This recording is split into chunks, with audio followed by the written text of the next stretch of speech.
কষ্ট নিয়ে এবার ডাক্তার দিছে, আল্লাহ 18 বছর পর্যন্ত তুমি আমার কুষ্ঠ রোগে ভোগাইলা, কোনো অভিযোগ আমি করি নাই, কোনো কমপ্লেন আমি করি নাই, কিন্তু আমার শরীরের মাঝেও তুমি পোকা ধরায় দিছো, কোনো অভিযোগ আমি করি নাই।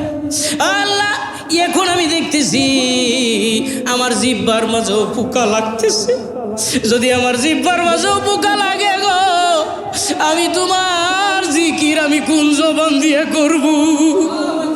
ও মালিক, তোমার কাছে রোনাজারি করি, আল্লাহ গো আমার জিহ্বাটাকে হেফাজত কইরো।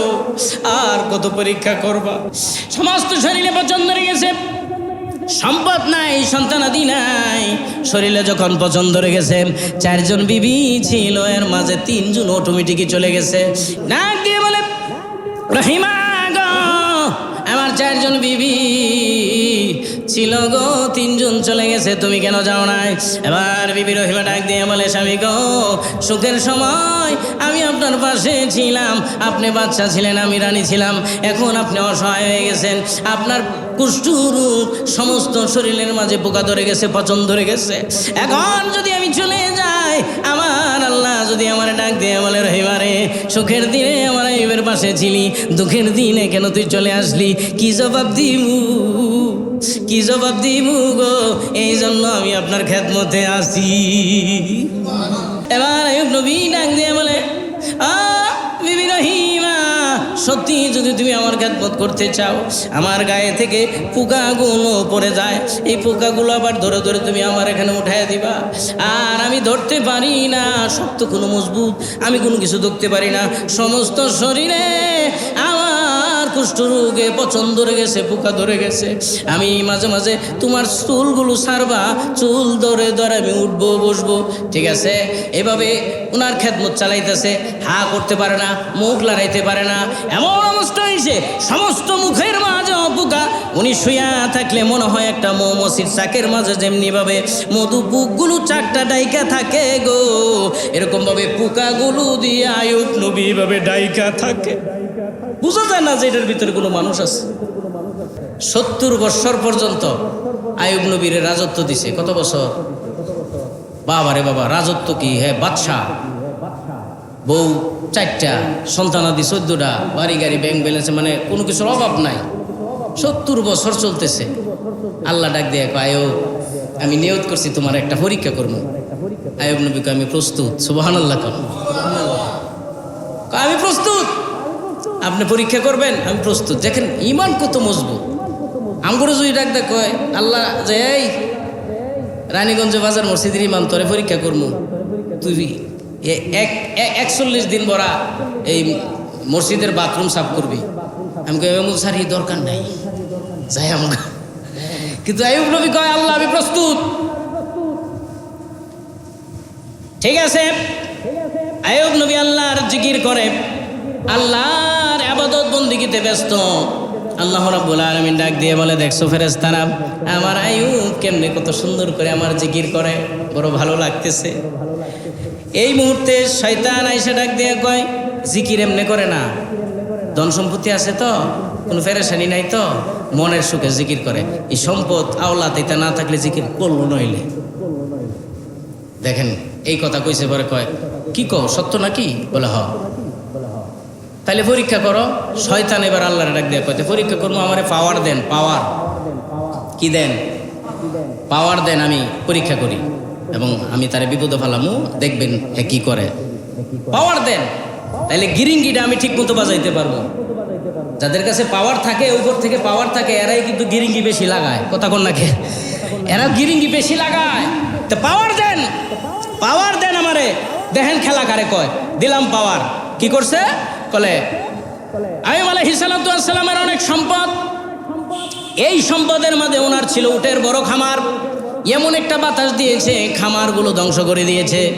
খামারের খাদেম যায় বলতেছে, জাহাবনা ও পয়গম্বর আইয়ুব নবী, খামারের যত উট ছিল সব তো শেষ।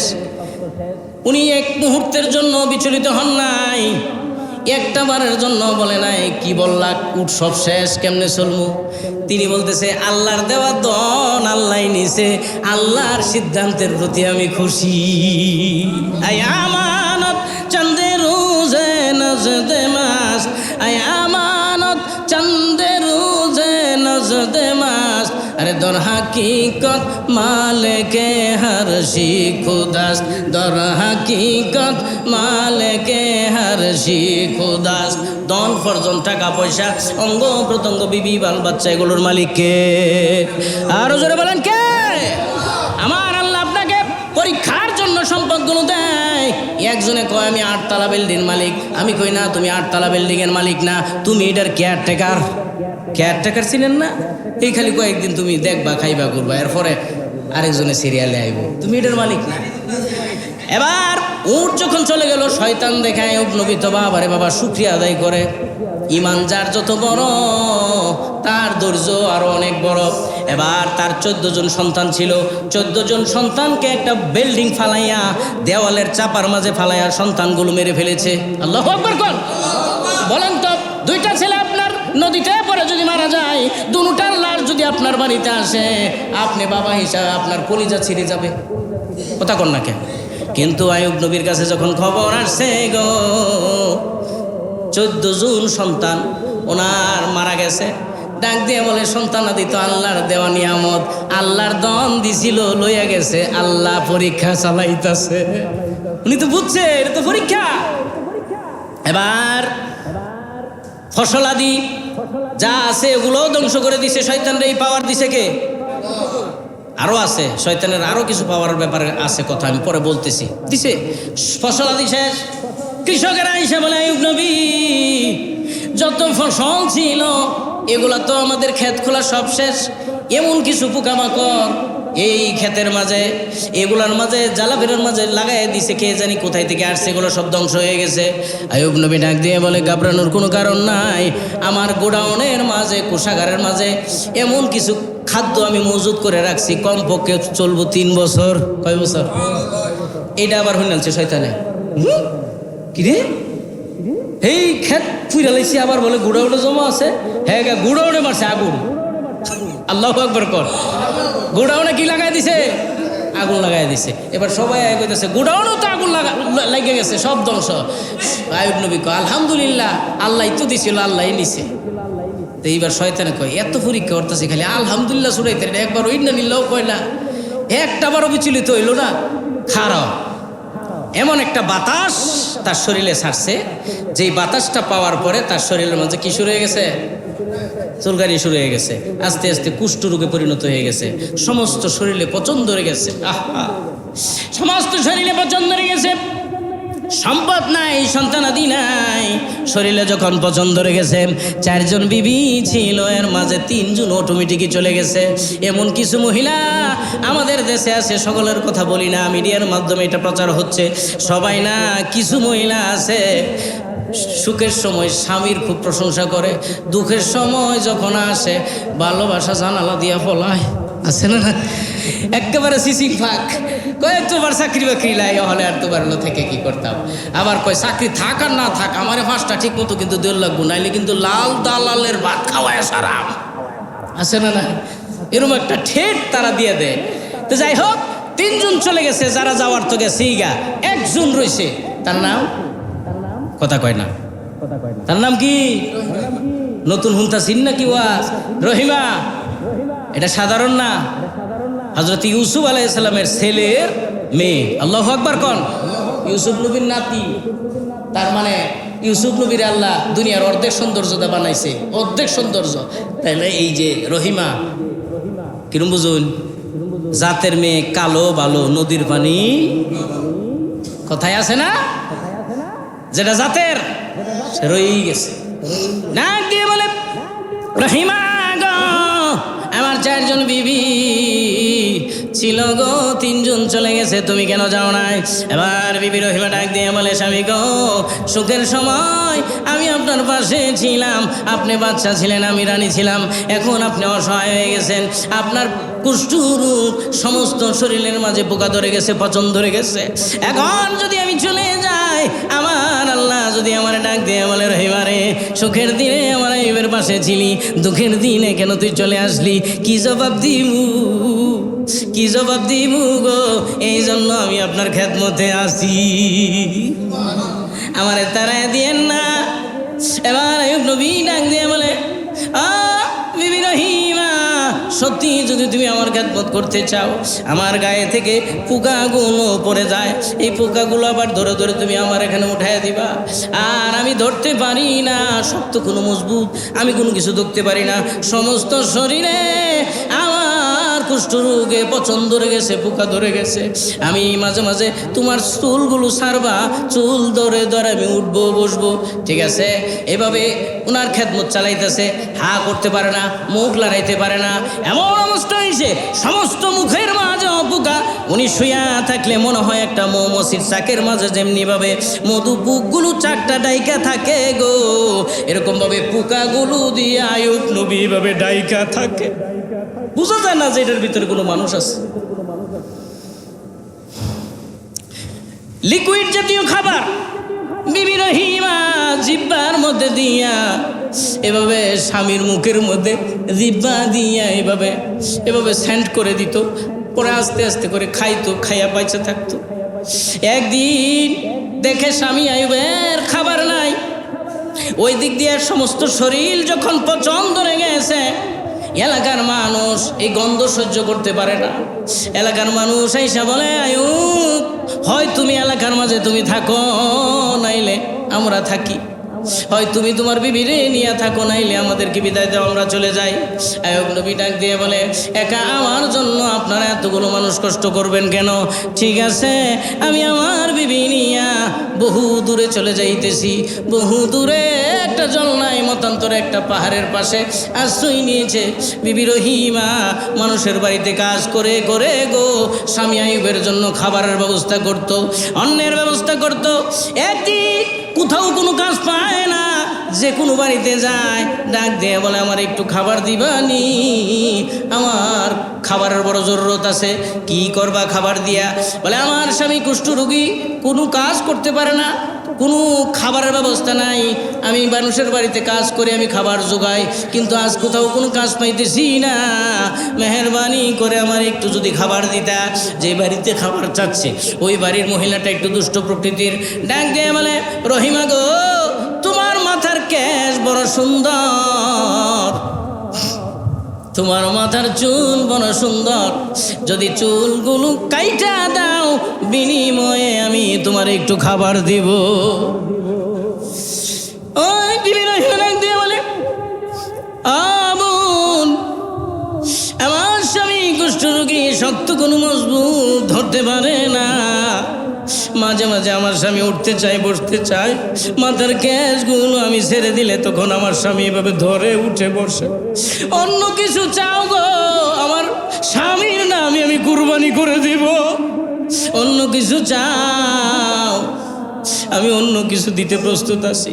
এবার ওই মহিলা ডাক দিয়ে বলে, খাবারের অভাবে তোমার স্বামী যদি মারা যায়, এই চুল তুমি কারে দেখাইবা? কথা তো ঠিক, ঠিক আছে, চুল কাইটেই দিছে। এক পর্যায়ে চুল কাটিয়া স্বামীর জন্য খাবার নিয়ে যাইতেছে, ওই দিক দিয়া শয়তান যাইয়া আইয়ুব নবীর ডাক দিয়া কয়, শুনছনি, তোমার বিবি রহিমা মানুষের বাড়িতে চুরি করতে যাইয়া মানছে দইরা চুল কাইটা দিছে। এই শয়তান প্রত্যেকের পিছে আছে, প্রত্যেকটার পিছে আছে, আমের পিছে, আমার পিছেও আছে। ভাববেন না যে হুজুর ভালো ওয়াজ করে, এটার পিছে মনে হয় নাই, আমারটা তারও বড়টা।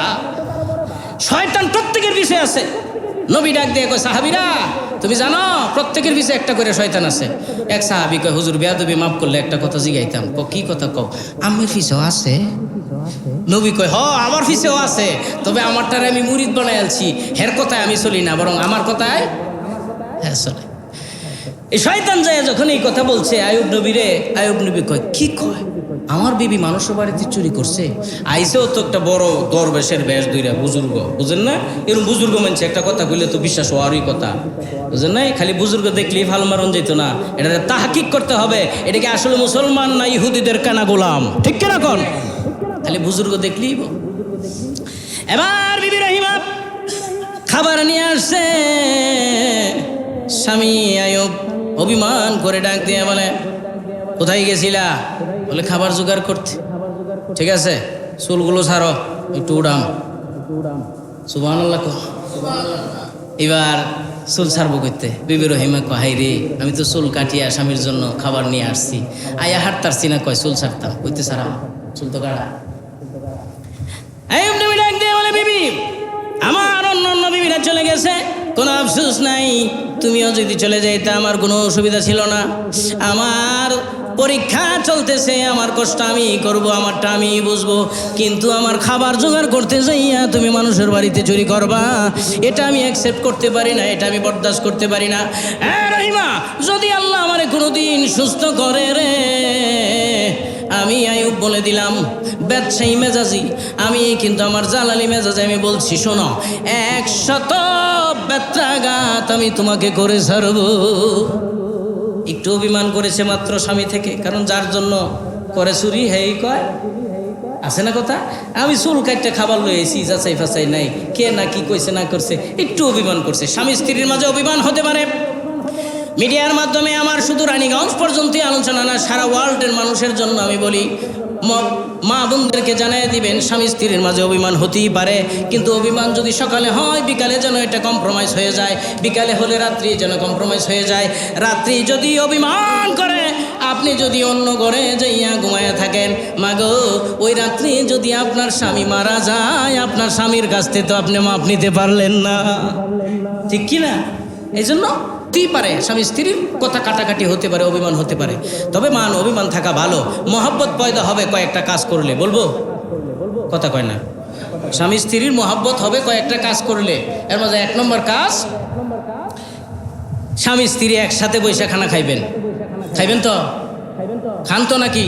না খাইলে আজ করতে খাইবেন। কইবেন বললে রানীগঞ্জ মসজিদের ইমাম সাহেব কইছে, এই আয়ো তোমার লগে খানা খাই, যে জীবনে খানা খায় না, হ্যাঁ কব জীবনে দেখছি না খাইতো, আজকে ডং মারাইতো আইসে, বুঝলেন না? এরকম একটা গুতান মারবো। এরপরে সালাম দিবেন, একজন আরেকজনের সালাম দিবেন, যে জীবনে সালাম দেয় না, হ্যাঁ যদি আজকে গিয়া কয় আসসালামু আলাইকুম, এটার কোন বুতে ধরছে, বুঝলেন না? আল্লাহ গো, আমার জামাইরে কোন বুতেলি ধরছে। যাই হোক, যেটা বললো এটা কোক, সালাম দিবেন, একসাথে খানা খাইবেন, হ্যাঁ স্বামী স্ত্রী একসাথে ঘুমাইবেন, মাঝখানে আবার কুরবালিশ দিন আছে একসাথে, এতে মহব্বত পয়দা হবে। আজ মহব্বত তালখা হাজিরি সুদা, ওয়াজ মোহাব্বত মাসে হাজিরি সুদা, আজ মোহাব্বত সিজনে গুলশান মিশাওয়াত, বে মোহাব্বত রোজা গুলখান মিশাওয়াত। আরে মহব্বত যদি থাকে তিতাটাও মিঠা লাগে, কথা কই না? মহব্বত না থাকলে মিঠাটাও, মহব্বত যদি থাকে জেলখানাটাও ফুলের বাগানের মতো মনে হয়, মহব্বত যদি না থাকে গো, ফুলের বাগানটাও জেলখানার মতো লাগে। তাই হুমে জাজিয়া হাকিকি আশিকি আকে বদবরবত করেগি হুজুবুরাহি। তাই মহব্বত নিয়ে কোরআনের আলোচনা শুনবেন, মহব্বত নিয়ে ইমামের কথা শুনবেন, মহব্বত নিয়ে মসজিদে আসবেন, মহব্বত নিয়ে যদি কোরআনের কথাগুলো শুনতে পারেন গো, আমি আপনার জীবন যদি তিতাও হয়, কোরআনের নূরে দেখবেন জীবন মিঠা হয়ে গেছে। আল্লাহ তাআলা কবুল করুক, জোরে করে আমিন। একটু অভিমান করেছে, 5 মিনিট আমি শেষ করে দিচ্ছি। একটু অভিমান করেছে, ওই দিক দিয়া পাহাড়ের আরেক সাইডে বিবি রহিমা, অপর সাইডে আইয়ুব আলাইহিস সালাম। আইয়ুব আলাইহিস সালাম আল্লাহর এবার ডাক দিয়ে বলে, মালিক, আল্লাহু আকবার। কত দুঃখ কষ্ট নিয়ে এবার ডাকটা দিছে।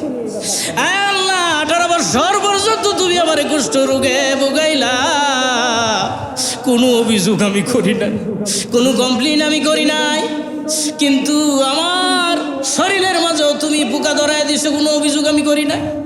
আল্লাহ এখন আমি দেখতেছি আমার জিহ্বার মাঝেও পোকা লাগতেছে, যদি আমার জিহ্বার মাঝেও পোকা লাগে গো, আমি তোমার জিকির আমি কোন জবান দিয়ে করব? ও মালিক, তোমার কাছে রোনাজারি করি, আল্লাহ গো আমার জিহ্বাটাকে হেফাজত কইরো। আর কত পরীক্ষা করবা? আরেকটা বারাক্রান্ত মন নিয়ে তোমার কাছে বলি, আমার আদরের রহিমা 3টা বিবি চলে গেছে, আমারই বিবি যায় নাই। সে শুনতে পারছি সে মানুষের বাড়িতে চুরি করেছে, কি অন্যায় আমি করছি, চুরির অপবাদ দিয়ে আমার বিবির চুল কাইটা দিবে, কারণ কি? আমার আল্লাহ ডাক দিয়ে বলেন, জিবরাইল রে, রহিমা তো চুরি করে নাই, শয়তান তো পেছ লাগাই দিছে, গিরিঙ্গি বাস, কথা কর না, গিরিঙ্গি লাগাই দিছে। জিবরাইল রে, যা যা আমার পরীক্ষা শেষ, গোল্ডেন A+ আইয়ুব নবী, সুবহানাল্লাহ। কোন মুহররম মাস, আমি নিয়ত করেছি আমি আদমকে যেমনি ভাবে আমি মুক্তি দিয়েছি, তওবা কবুল করেছি, আদমের চোখের পানির খাতিরে আমি তারে মাফ করছি। আজকে পাহাড়ের পাশে বসে আইয়ুব নবী তার বিবির জন্য চোখের পানি ফেলে ফেলে কান্দে। আর আমার মায়া লাগছে জিব্বাই যেন তারে আমি পোকা না দেই। সুবহানাল্লাহ। হায় হায় রে, আমার আরশের মাঝে জালজালা শুরু হয়ে গেছে, কম্পন শুরু হয়ে গেছে। আমি আমার পয়গম্বরকে এত কষ্ট দিয়েছি, আমি দুনিয়ার মানুষদেরকে এটা নজির হিসাবে জানায় দিতে চাই। যত মুসিবতই পারুক, যত বিপদই আমি আল্লাহ ফালাই না কেন, সে যদি আমি আল্লাহর উপর তাওয়াক্কুল করতে পারে, ধৈর্য ধারণ করতে পারে, গারবুয়াত সাথে কুশাত বারে জোফা উরবুয়াত কাজেস গরিজ আসবালা। সত্যিকার আশেক তারা যারা হয় না ধৈর্য হারা। আইয়ুব নবী ধৈর্য হারা হয় নাই। হ্যাঁ, আমি আল্লাহর আশেক, আমি আল্লাহর পাগল, আমি আল্লাহর প্রেমিক। জিবরাইল রে আইয়ুব নবীর যাইয়া বল, পাহাড়ের পাশে দাঁড়ায় রয়েছে, সামনে একটা জায়গা আছে, কোরআনে আছে, আল্লাহ বলেন ডাক দিয়ে কয়, এই আইয়ুব নবীরে বলবা এই পা দিয়া সে যেন একটা লাথি মারে জায়গাটার মধ্যে। সুবহানাল্লাহ, কোরআনের কথা। জিবরাইল এসে ডাক দিয়ে বলে, আইয়ুব নবী গো, এভাবে আর উপরের দিকে রোনাজারি করবেন না, কাঁদবেন না গো, আর কান্দার দরকার নাই। আল্লাহ সিদ্ধান্ত নিয়েছে আপনাকে এই মুহূর্তেই আল্লাহ তাআলা আপনাকে হেফাজত করবে। বলে কেমনে? বলছে আপনাকে পা দিয়ে একটা আঘাত করতেন, আঘাত করছে, পরে বড় একটা নহর জারি হয়ে গেছে। জিবরাইল রে আইয়ুব নবী রে বলো, এই নহরের মাঝে পুকুরের মাঝে গোসল করতো, ডুব দিছে, ডুব দিয়ে উইঠা দেখা আইয়ুব নবী আগের চাইতে বড় সুন্দর হয়ে গেছে। আল্লাহু আকবার। এবার আইয়ুব নবী কয়, একটু ফলাইয়া থাকি রহিমারে একটু সারপ্রাইজ দেখাবো। সুবহানাল্লাহ কন্যা, আমি একটু ফলাইয়া থাকি, একটু ফলাইয়া এই যে বিবি রহিমা পাহাড়ের আড়ালে থেকে আল্লাহর কাছে কান্দে, সাইডে থেকে হুনে আল্লাহর কাছে। এবার রহিমা ডাক দিয়ে কইতাম না, শেষ করে দিতাম। হ্যাঁ, ডাক দিয়ে বলে, আল্লাহ মানুষের বাড়িতে কাজ করে আমি স্বামী আইয়ুবের জন্য খাবার জোগাড় করতাম, কোনোদিন আমি চুরি করি নাই। আজকে এক বাড়িতে গিয়েছি, শুনতেছে আইয়ুব নবী, আজকে এক বাড়িতে গিয়েছি, কাজ পাই নাই, তাই ওই মহিলা আমাকে বলেছে মাথার চুল কাইটা তারপর দিতাম। চুল কাটিয়া স্বামীর জন্য খাবার নিয়ে আসছি, কিন্তু আমার স্বামী বলছে চুল ছাড়ার জন্য ছাড়তে পারি নাই। আমার স্বামী অভিমান করে চলে গেছে কোথায় জানি, আমার স্বামীর আমি পাচ্ছি না। আল্লাহ তোমার জান্নাত চাই না, জাহান্নাম চাই না, তোমারও চাই না। আল্লাহু আকবার কর। আমার স্বামী কোথায়? আহা, বিবি হইলে তো এমন বিবি হওয়া দরকার, ঠিক কিনা কর। আমার স্বামী কোথায় গো? আমার স্বামীর ফিরত দাও। আয় আল্লাহ, আমি কোনো অন্যায় করি নাই, অপবাদ করি কোনো অপরাধ আমি করি নাই। আমার স্বামী কোথায়? 18 বছর পর্যন্ত আমি তার খেদমত করছি। আমার স্বামীকে আমার কাছ থেকে, আমার বুক থেকে তুমি ছিনাইয়া নিও না। এবার আইয়ুব নবী কয়, আমি ভাবছিলাম কি আর হইল কি, আমার বিবি তো চুরি করে নাই। সুবহানাল্লাহ। এবার ডাক দিয়ে বলে, রহিমা লুক এট মি। সুবহানাল্লাহ কর।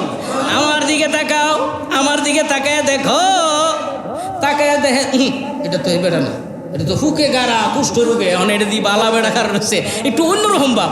কারে ছায়া বালা বেড়া দেখো, আমি তোমার স্বামী আইয়ুব। ছায়া দেহ আসলেই তো। আল্লাহু আকবার কোন। কেমনে কি? আল্লাহ হেফাজত করছে, আল্লাহ মাফ করছে। তবে আমি ভুল বলছিলাম, আমারে তুমি মাফ করে দিও। দুনিয়াতে তুমি আমার কষ্ট করছো, আল্লাহ তাআলা সিদ্ধান্ত নিছে জান্নাতেও তুমি আমার সাথী হবে। আল্লাহু আকবার বলেন। আমার ভাইয়েরা, এই মুহররম মাসে আইয়ুব নবীর 18 বছর কুষ্ঠ রোগ থেকে আল্লাহ হেফাজত করলেন।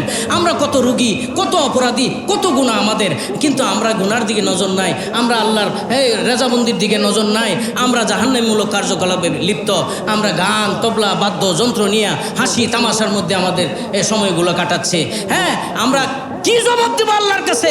জাগা জি লাগানে কে লিয়ে এ দুনিয়া নেহি হে, এ ইবরত কি যায় তামাশা নেহি হে। পাগলামি করার জায়গায় এ দুনিয়া না, ইবরত হাসিল করার জায়গায় এ দুনিয়া। ভাববেন না যে এটা বাজার মসজিদ, যা ইচ্ছা তাই হবে। আপনি যেভাবে ইচ্ছা এইভাবেই যদি চালাইতে চান, বাজারটা যে দুনিয়ার সবচেয়ে নিকৃষ্ট জায়গা, সবচেয়ে নিকৃষ্ট মানুষই আপনি হয়ে যাবেন। আবার এই বাজারটাকে যদি আপনি আল্লাহর হুকুম নবীর তরিকায় চলতে পারেন, সবচেয়ে উৎকৃষ্ট জায়গা হতে পারে। এই যে বাদ্যযন্ত্র দিয়ে যারা গান বাজায়, আল্লাহর ওলিদের কথা, আমার কথা না, ওনারা এই যে গানের এই সাউন্ডগুলো তাদের কানে আসার পরে তারা এটা তাহকিক কইরা মুরাকাবার মাঝে তাদের দিলের চক্ষু, দিলের কান খোলা, তারা বলতেছে এই গানের যন্ত্রপাতিগুলোই তো সাক্ষী দিতেছে এটা জাহান্নামীমূলক কাজ। বলে কেমনে? মুরিদেরা কয় কেমনে? বলে এই যে দেখবেন যে এরকম একটা ঝুনঝুনির মতো বাজায়নি, এই যে ঝনঝন শব্দ হরে, এটা কয় আল্লাহর ওলিরা বলেন যে এটা বলতেছে তারা জাহান্নামী। কথা কন নাকি এরকম একটা আওয়াজ হয় না? এরপরে লগে আর একটা এরকম বা একটা ফেসায়, এটার নাম কি? বেহালা। কয় না নাম কি? বেহেলা। এই বেহেলা দেখবেন কয় কে কে কে, কয়নি জাহান্নামী যে কইতাছ জুনজুনি, বেহেলায় কয় কেডা কেডা হেডা কস না কে। পরে হেডার জব দে ডুলে হকলেই হকলেই মানে যারা গান গায়, যারা গান শুনে, যারা গান গাওয়ার আয়োজন করছে, এরা সকলেই জুনজুনি কয়। কোন নামি? জাহান্নামী। রাগ করছেন? কিচ্ছু করার নাই, রাগ করলে। এটা করলে হতো বিপদ। কোন বেড়া বলে রাগ করছেন, কই এরা কি কয়ে বাইরে লয়ে গেছে গা, এইটার দরকার নাই। আমার কথা হলো আল হাক্কুমরু ওয়ালাউ কানা দুররু, যাহা সত্য তাহা বলো, কারো কাছে তিতা লাগলে আমার কিছু করার নাই। বেয়াদবি মাফ করবেন, আমার এখানে বসে আমার হক কথা যেটা এটা বলতে হবে, নাইলে হাসরের মাঠে বুবা শয়তান হয়ে আল্লাহর সামনে আমার দাঁড়াতে হবে। আমি পারবো না, বরংস হক কথা কইয়া যাইম, চাকরি গেলে যা। কথা কোন ঠিক কিনা? আল্লাহ তাআলা আমাদের সকলকে তৌফিক দান করুক, সিরাতাল মুস্তাকিমের উপর চলার তৌফিক দান করুক। দীর্ঘ মাস রোগে ভোগার পরেও আল্লাহ রাব্বুল আলামিন এই মাসে আল্লাহর কাছে তওবা করেছে, আল্লাহর কাছে রোনা জারি করেছে, কান্নাকাটি করেছে। এই মাসের খাতিরে আল্লাহ মাফ করে দিয়েছে। মাসটা পাওয়ার পরেও হেলায় খেলায় আমরা মাসটা কাটাইয়া দিতেছি। কিন্তু রে বাবা, যদি আমরা কোনো বিমারিতে পড়ে থাকি, আমরা যদি কোনো মুসিবতে পড়ে থাকি, যদি খাঁটি অন্তরে আমরা তওবা করতে পারি, তওবা যদি ইখলাসের সাথে হয়, ভবিষ্যতে এই ধরনের গুনাহ আর আমরা করব না। এই চিন্তা, এই ফিকির যদি আপনার আমার মাঝে থেকে থাকে, অবশ্যই আদম নবীর তওবা যেমনিভাবে কবুল করেছে আমার আল্লাহ, আদম নবীর তওবা, আদমে সানি নূহ নবীর যেমনিভাবে উদ্ধার করেছে, আল্লাহ রাব্বুল আলামিন আইয়ুব নবীকে যেমনিভাবে রক্ষা করেছে, আইয়ুব নবীর তওবা যেমনিভাবে আল্লাহ তাআলা মঞ্জুর করেছে, আপনাকেও মঞ্জুর করে নেবে। আমরা তো সাধারণ একটা মুসিবতে পড়লেই মনে করি আল্লাহ শুধু আমারে পাইলা। সাধারণ জ্বর 2-3 দিন হয়েছে, ভালো হয় না, কত কিছু খাইতেছে। আল্লাহরে কয়, আল্লাহ আমি এত ডাহাডাহি, মসজিদে এত টেহা দেই, হুজুরের লগে আমার এত সম্পর্ক, আমারই খালি পাইলা। আরেক বেটা সুদ খায়, ঘুষ খায়, হ্যাঁ এই দুর্নীতি করে, এই বেটার তো কোনো অসুখ বিসুখ দেখি না। কিন্তু একটা কথা মনে রাখবেন, যে যত মুসিবতই পড়েন, বুঝতে হবে যার ইমান যত মজবুত তার পরীক্ষা তত বড়। ইমান যত বড় তার পরীক্ষা তত বড়। আপনি বিপদে পড়ছেন দিকে তার মানে আল্লাহ আপনার মানে ভালোবাসে না সেটা বোঝার কোনো সুযোগ নাই। আল্লাহ আপনাকে ভালোবাসে, এই জন্য একটু লাইরা সাইরা দেখতেছে।